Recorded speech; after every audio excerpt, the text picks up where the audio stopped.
지난 5월 한 30대 남성이 서면에서 귀가 중이던 20대 여성에게 이유도 없는 묻지마 폭행을 저지른 사건이 있었습니다.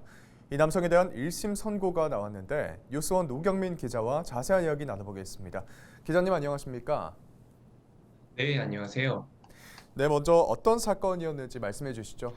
네, 부산지방법원 형사 6부 재판부에 따르면 이 남성은 지난 5월 22일 새벽 5시쯤 이 부산진구 서면에서 홀로 귀가 중이던 여성 B 씨를 뒤따라간 뒤 이 오피스텔 안 공동현관에서 무차별 폭행해 살인미수 혐의를 받고 있습니다.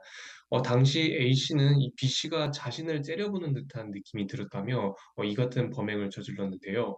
이 조용한 새벽 시간에 몰래 뒤따라가는 것을 눈치채지 못하도록 이 피해 여성과 일정한 거리를 유지한 채 뒤따라갔고, 이 오피스텔 공동 현관에서 엘리베이터를 기다리며 이 무방비 상태로 있었던 이 B 씨 머리를 발로 가격했습니다. 이로 인해 피해자 B 씨는 머리를 벽에 강하게 부딪혀 바닥에 쓰러졌는데요. A 씨는 이를 보고도 아랑곳하지 않고 B 씨를 여러 차례 더 폭행했습니다. 이후 B 씨가 의식을 잃자 이 A 씨는 건물 1층 복도에 B 씨를 내버려 둔 후 도주했는데요. 얼마 지나지 않아 이 오피스텔에 사는 한 주민이 B 씨를 발견해 이 병원으로 이송했지만 뇌손상 등 큰 부상을 입었습니다. 이 알고 보니 A 씨는 경호업체 직원이었던 것으로 파악됐습니다. 네, A씨가 범행 이후 애인의 집에 찾아갔다는데 이 애인이 경찰을 속여 A씨의 도피를 도왔다고요?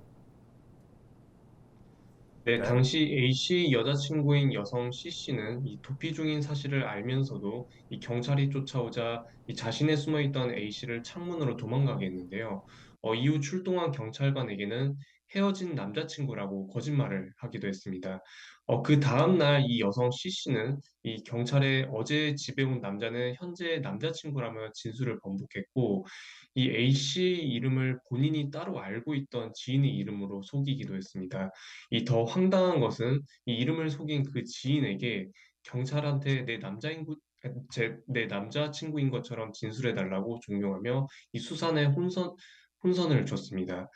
경찰 수사 끝에 붙잡힌 A씨는 재판에서 피해자의 머리를 발로 찬 사실은 인정하지만 살인의 고의는 없었다며 이 술에 만취해 심신미약 상태에서 범행을 저질렀다고 주장했습니다.